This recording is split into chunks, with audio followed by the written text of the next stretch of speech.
Ladies and gentlemen and boys and girls, children of all ages, what is up? What is good? The king of lightning here today, bringing you guys and gals Kingdom. Oh yeah, Kingdom chapter 514 and 515 review / discussion for this video, mainly focusing on the discussion part because I just want to talk about what's been going on, and it's been absolutely mind-numbingly awesome. It's crazy, but what's the craziest part about this is the reaction of people who we know are high up there. People like Shobun-kun, Shohei-kun in particular, Riboku, Kisui, and they have no idea what Ousen's doing. It's like, dog, they have no idea. But Ousen, he sees it all. The current is forming. What are you talking about, dog? Like, it's amazing. I love it. I love it, love it, love it. But before we get to Ousen, and before we get to the epicness that is the current, and how Kyokai called it out at the end of chapter 515, and they have Ohon and Moten, they're like, oh shit, wait. Oh, that's what, no. At the very least, they have an idea now as to what Ousen is doing. And now we have an idea now as to what Ousen is doing. But is it really that, or is it something else? Is that just a little piece of what could be going on here? Is there something bigger? Is there? Who knows? That being said, let's talk about Ordo for a few minutes here. Because Ordo getting his ass murked once again. I understand that Riboku is smarter overall than Ordo. I get that, obviously. But Ordo is still someone who is fairly knowledgeable. He is a great general of Yan, but the great generals of Yan look like shit. There was that one guy, I forgot his name, but he was taken out quite easily by Hoken. Granted, he's Hoken, but he just got decimated on every level. A swing, a clash, he blocked it, and then Hoken was like, Hoken be my name, bitch, and just killed him. I'm like, what? He's a great general. That's shitty. Then we have Ordo. I mean, Ordo is good. I mean, that's what people say. We're not really saying it, though granted, he is getting outwitted by guys that are on a much higher tactical tier than him. First, it was Ousen, and now we see how scary Ousen is. As of this chapter, it was Riboku. Granted, a lot of what Riboku's plan centered around was Shibasho, stalling Ordo's men with his 5,000 men. That was it, which apparently he did do. We don't see a lot of it, but we do get to see, not his face, but we get to see most of the physical appearance of Shibasho. And his hairpiece is out there. Like the curls at the end of his hair, kind of like horn-ish type of wave. His hair is out there. But the fact of the matter is that him and his men were able to stall Ordo enough to where this apparently not so well-renowned general of Zhao, I think his name is Chohaku. Chohaku, on the orders of Riboku, attacks these two Yan cities, Rin and then I think it's Yin. And they're trying to cut off Ordo's path. And as a result, Ordo and company have to backtrack and take care of the cities that were captured. So the burden now is not only off the shoulders of Zhao, but now shifted to Yan because Yan have to retake cities. And according to Ordo, these cities are important for Yan's great scheme. Apparently Yan has a great scheme, probably very similar to that of Quinn. In fact, I would guess here that most of the states of China, with the exception of Qi at the far east, most of the states of China have a grand scheme. Though I don't see why or how Han could possibly have a grand scheme considering how small they are. But according to Ordo, Yan has a great scheme. And those cities need to be retaken for the sake of their grand scheme. So Ordo, instead of making gains, he went negative, right? There were no gains. There were only losses. He has to backtrack, retake those two cities. So that's Ordo for you. And Shibasho, he's not going to go to the capital or to Gyu. He's going back to Sekai. He's going back to Sekai. Well, he's going back to Sekai. So he may not have a role in this arc, but he probably will have a future role once Quinn does capture Gyu, because they have to. Unless Riboku does convince Shibasho to join him and company as they go to Gyu. Assuming that Riboku company will actually make it in time to Gyu. There are many things that we have to assume at this point in time when it comes to Shibasho actually being a part of this arc any further. Now, moving on from that, we can focus on Ousen. We can focus on what is happening here. And at the end of chapter 514, we see what's going on in Gota. And they do not kill any of the citizens. According to Ousen's orders, he specifically states that if anyone lays a hand on the citizens, they will be executed.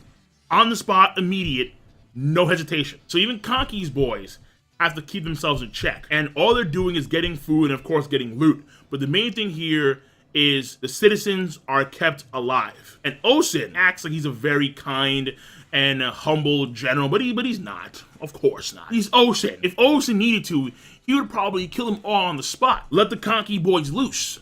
But no. For the sake of the greater plan, for the sake of the current, the current, I love that. For the sake of the current, he keeps them alive. But unfortunately, it's war. I must take your food, but I must send you on your way. And even Shin and company are like, what? Like, what's... Oh, was he that kind of dude? Once he sends the people on their way, Ten, Moten, Ohorn, they realize, okay, so the point here wasn't the food. Because initially the thoughts were, it's the food. No. The point here is the civilians. It's the citizens of these cities. But what exactly is the greater scheme here, we don't know. This continues on in chapter 515, where it first starts off with the reaction of the guys at headquarters in Quinn, where they hear word of what Ousen's doing. And not even Shohei-kun can fathom what he's doing. He can't picture it. Riboku, Kisui, who found out at the same time as Riboku, Ousen is stunting on all of them, bro, because they don't know. No one knows. It's like, fuck, what's happening here? How? You have to say, look at Shohei-kun. Shohei-kun looks back. I was like, no idea. Even the cats in other states, in the previous chapters, Wei, Chu, they're thinking, Quinn, done. They're not getting you. Impossible. But Ousen,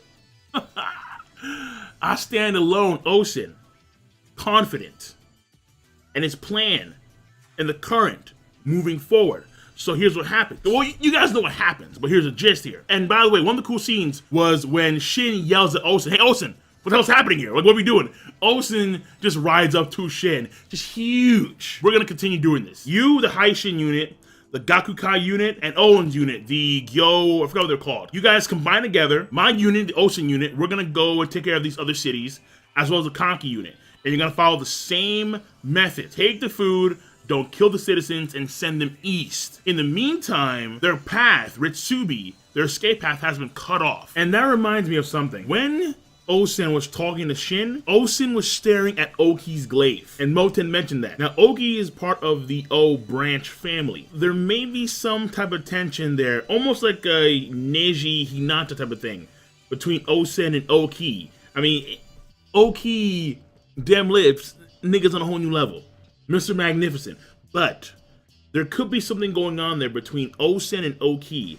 And when he looks at Oki's glaive that Shin is wielding, that reminds Ousen of something when it pertains to Oki. Oh my god. Plot thickens. The plot thickens, people. But when it comes to them surviving, their only hope is to the east. So they follow Ousen's method. And this was actually really cool, where you see like a map drawn current, if you would, of the people from Gota then going to a city called, I think it was called Tei.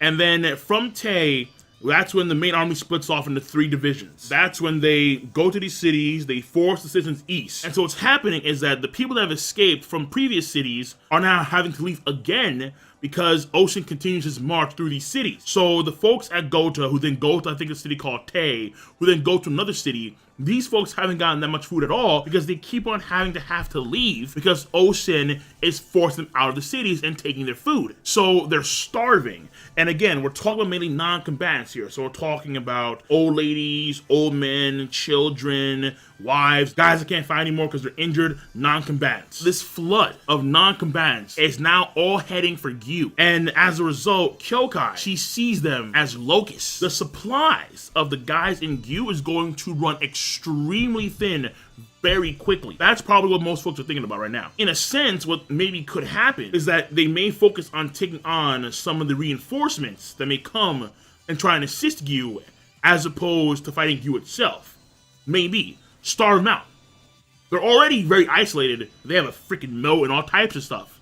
But if they have no food, the people in there will eventually starve. So that could be a play there, but ultimately it is an attack from within. And that weakened city, they could take full advantage of. Now, how this plays a bigger role, I think it ties mainly to Riboku, where Riboku is believing like, yeah, we got this in the bag. But when Ousen takes Gyu, there's going to be huge backlash on Riboku. And the king of Zhao is messed up in many ways, but he is not that kind of dude to let Riboku slide again. So not only would the play here be a play on the part of taking Gyu, but also simultaneously affecting Riboku as a general. If there's any sign of fault to where Gyu is either taken over or just simply weakened, that will have an effect on Riboku. Riboku is also a key target as well when it comes to Ousen's plan. I actually believe that. I really, really do. How that plays out, not too sure exactly. That's just my theory. You have to remember here that Riboku, his neck is on the chopping block in many respects. But when it comes to capturing Gyu itself,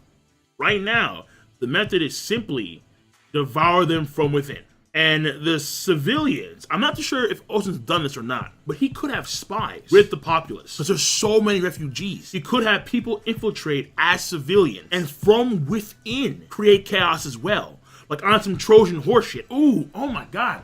Like just Ousen, people, Ousen. The possibilities are many. And Ousen, he sees him. And it wasn't until Kyokai mentioned the locust to where now Moten and Ohon have an idea. They have an idea, a rough idea. So that being said, folks, when it comes to these chapters, when it comes to the story, Ordo leaving is crucial. And we get an idea of what's going on when it comes to Quinn and the western side of Zhao. And the plan has been set in motion, full blown.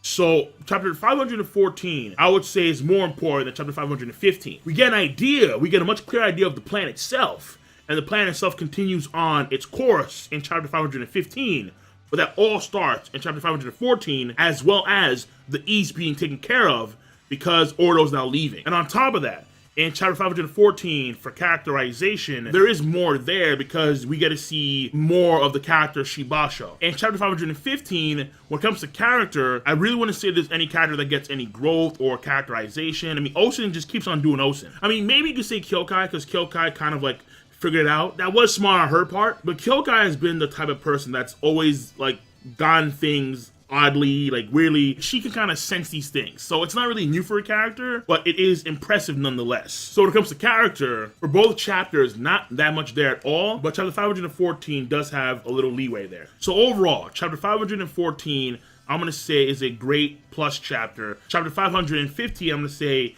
is a good plus 2 great chapter. That's it, I'm done. So King Lightning, rate the video, comment, and subscribe as always. Give me your thoughts on the matter at hand, and I'm gonna see you cats later. Peace, and have a nice goddamn day. Ousen, baby. Ousen, yay. Love it, love it. Oh, hold on. Wait, time out. Whoa. Rate the video. You have a device called Zmouse. Ooh, that's right. I almost forgot about Zmouse. Ooh, what? Use Zmouse to rate the video, to subscribe, to click on the bell to join the notification squad, and also comment in the comment section down below. Now I'm gonna see you cats later. Have a nice goddamn day.